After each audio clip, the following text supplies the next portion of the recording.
बरसगीर के उन लाजवाल गीतों में से एक है जो वक्त के साथ और भी ज्यादा दिलों में उतरता गया। ये गाना ज्यादातर नौरजहां के नाम से मंसूब किया जाता है, जिन्हें मलका तरनम कहा जाता है। उनकी आवाज में एक अजीब सा दर्द और कशिश थी, जिसने उस गाने को अम्र बना दिया। इस गाने के बोल पंजाबी जबान में हैं, जो मोहब्बत, इंतजार और जदाई के जज्बात को बहुत सादगी से बयान करते हैं। कहा जाता है कि उसके बोल एक मारूफ शायर हजरत बाबा बल्हे शाह के कलाम से मुतासिर होकर लिखे गए। अगरचा मुकम्मल तौर पर इन्हीं का कलाम नहीं, बल्कि जदीद अंदाज में ढाला गया है। इस गाने के असल शायर के बारे में मुख्तलिफ आरा पाई जाती हैं, लेकिन ज्यादातर माहिरीन उसे वारिस लधियानवी से मंसूब करते हैं, जिन्होंने कई मशहूर पंजाबी गीत लिखे। उनका अंदाज हमेशा सादा मगर दिल को छू लेने वाला होता था।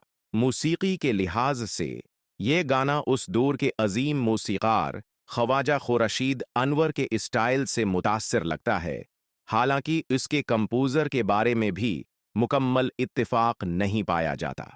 पुराने रिकॉर्ड्स में उसकी वाज़ेह तफसील मौजूद नहीं, जो उसकी प्रासरारियत को और बढ़ा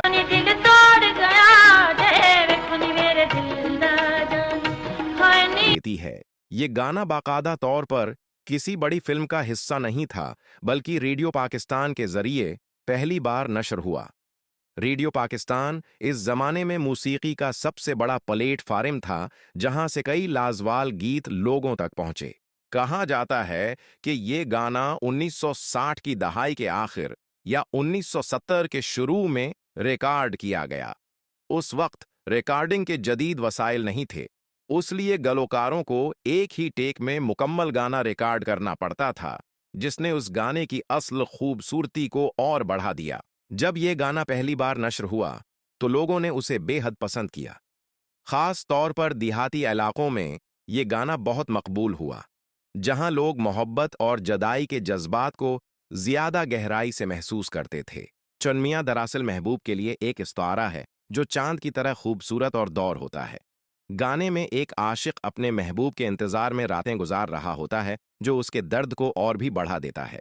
नूरजहां की आवाज ने उस गाने में जान डाल दी। उनकी गायकी में जो कर्ब और मोहब्बत थी, वो सुनने वालों को अपने सेहर में जकड़ लेती थी, और यही वजह है कि ये गाना आज भी सुना जाता है।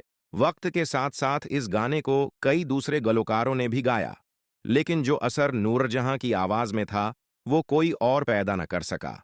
यही वजह है कि असल वर्जन ही सबसे ज्यादा मकबूल रहा। दिलचस्प बात यह है कि इस गाने की कोई ऑफिशियल वीडियो मौजूद नहीं, क्योंकि उस वक्त म्यूजिक वीडियोज का रवाज नहीं था। लोग सिर्फ आवाज के जरिए ही इस गाने से जड़ते थे, जो इसके असर को और गहरा बना देता था। ये गाना सिर्फ पाकिस्तान ही नहीं, बल्कि भारत में भी बेहद मकबूल हुआ। सरहद के दोनों जानिब लोग उसे एक ही जज्बात के साथ सुनते थे, जो मौसीकी की ताकत को जाहिर करता है। कुछ रवायात के मुताबिक ये गाना खास तौर पर उन लोगों के लिए एक अलामत बन गया जो अपने प्यारों से दूर थे और ये गाना सुनकर अपनी यादों में खो जाते थे।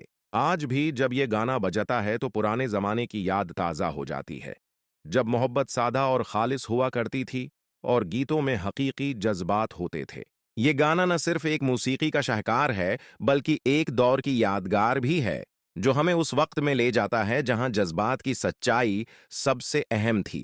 चल मियां तेरी राह पे तकनीहा आज भी दिलों में जिंदा है, और जब तक मोहब्बत बाकी है ये गाना भी हमेशा जिंदा रहेगा। इस गीत की खास बात यह है कि इसमें इस्तेमाल होने वाले शब्द बेहद सरल, लेकिन उनका असर बहुत गहरा है। हर लाइन में इंतजार का दर्द और मोहब्बत की तड़प साफ महसूस होती है, जो सुनने वाले को अपने हालात याद दिला देती है। कहा जाता है कि जब नूरजहां ने इस गीत को रिकॉर्ड किया तो उन्होंने इसे सिर्फ एक गाना नहीं समझा, बल्कि एक एहसास की तरह गाया। उनकी आवाज में जो सच्चाई थी, वही इस गीत की सबसे बड़ी ताकत बन गई। उस दौर में गानों की रिकॉर्डिंग लाइव ऑर्केस्ट्रा के साथ होती थी, जहां सभी संगीतकार एक साथ बैठकर धुन बजाते थे। इसी वजह से इस गीत में जो रूहानी एहसास है, वह आज के डिजिटल दौर में कम ही सुनने को मिलता है। धीरे धीरे यह गीत शादियों, महफिलों और रेडियो कार्यक्रमों का हिस्सा बन गया। लोग इसे अपने दिल के करीब मानने लगे और कई बार इसे अपने हालात से जोड़कर सुनते थे। इस गीत ने कई नए गायकों को भी प्रेरित किया, जिन्होंने इसे अपने अंदाज में गाने की कोशिश की, लेकिन हर बार तुलना नूरजहां से ही की जाती रही, जो इसकी असली पहचान बन चुकी थीं। दिलचस्प बात यह है कि इस गीत को सुनने वाले अलग अलग लोग इसके मायने अपने हिसाब से निकालते हैं।